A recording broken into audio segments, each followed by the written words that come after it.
Good morning, Joshua Knope here from Bar JK Land and Cattle. I'm just going to come to you guys this morning.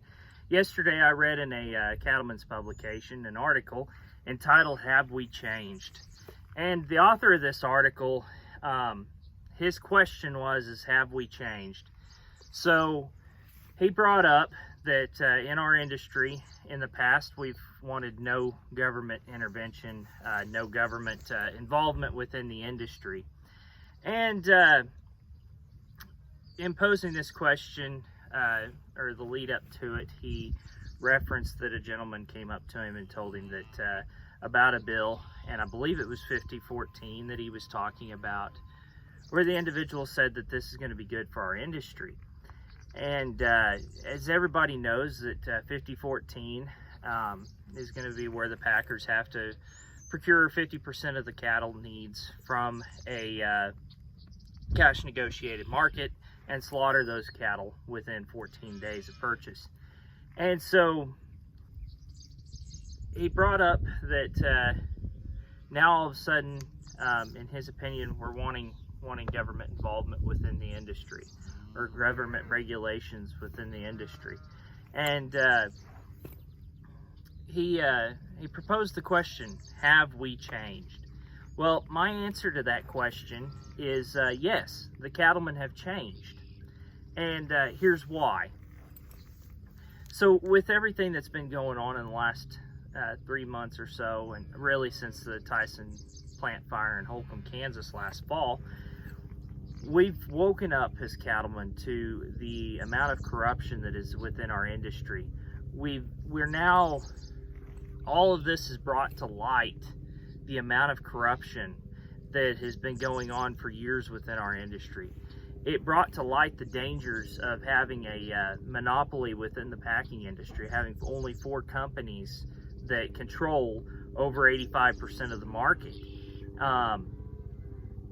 And right now, with the price fixing that's going on and those monopolies being able to control our market, we are now at a point where we are fighting for our industry, and that changes a person. And we've changed in the manner of our view on government policies and procedures. We understand now that a monopoly is not good, and that we need to have those monopolies broken up. Well, that's government's job, and they were supposed to do that with the antitrust laws that are on the books already, the Packers and Stockyards Act. And we understand that we need that bit of government intervention because our industry is corrupt, and the people that are controlling our industry are not honest. They're not going to do it themselves voluntarily. They're making record profits right now.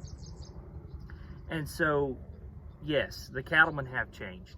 The cattlemen have woken up to what's been going on with our associations and the policies that they've put forth and where it's gotten us today, because it's the policies that have been put forth over the last 10 years that have landed us where we're at now. And less government involvement in certain sectors have caused us to be where we're at, and mainly the packing industry. And there are competitors, and everybody's waking up to that. There's been a myth that the beef industry is all the same, from the packers on down to the cow-calf operator or producer like myself.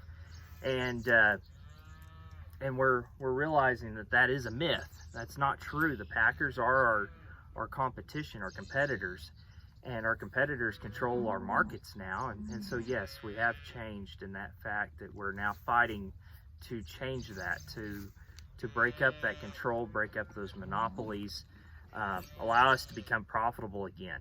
Because we're fighting for the generations that came before us. We're fighting for the generations to come right now to be able to be profitable within this industry, and for this our livelihoods to continue. And so the biggest answer is yes, the cattlemen have changed, in the fact that we understand that government policies and a little bit of government involvement are needed. We need to not blindly follow what an association has always told us. We've woken up to where now we test everything that we hear. We don't just go out and blindly do what someone says, hey, you need to do this. We don't blindly follow that anymore. And so the change that has happened has been a very positive change, in my opinion. We're going out, we're calling our congressmen ourselves. We're not just relying on somebody to go to Washington and speak for us. We're not allowing somebody to just go to the state capitol and just speak on our behalf all the time. We're actually making those phone calls to our legislators. And we're working to make an impact within our industry. And so there's positive changes that have come out of this, and those are it. But now, as far as has the cattleman changed from the friendly neighbor that you have, and somebody gets hurt or something happens and your neighbor needs help, we haven't changed a bit. We're going to still help our neighbors. We're going to go out and do everything we can. If a neighbor calls to help with a branding, we're going to jump on it and do what we can and not ask for anything in return. We're still cattlemen, and that's just what we do. That's our nature, is to help each other out. But when it comes to the packing industry having complete control over our livelihoods and our income, and the organizations that have been pushing policies that hurt us, the Global Roundtable for Sustainable Beef and their policies and everything that's going on, the collusion, the vertical integration that's trying to be forced down our throats. Yes, we have changed on those subjects. We've changed. We're tired of it, and right now everything has come to light, and now we're fighting against it, and we're doing our part as individuals and as a collective grassroots movement. And so yes, the cattleman has changed, but we're still your neighbors, and we still love to help each other, and so in that manner we have not. But when it comes to what's going on within our industry and waking up to the things that are happening, my answer to him is yes, the cattleman has changed. But y'all have a great day. It's going to be a hot day here in western Oklahoma, and probably end up getting windy after a while. But y'all have a great day. Thanks for listening.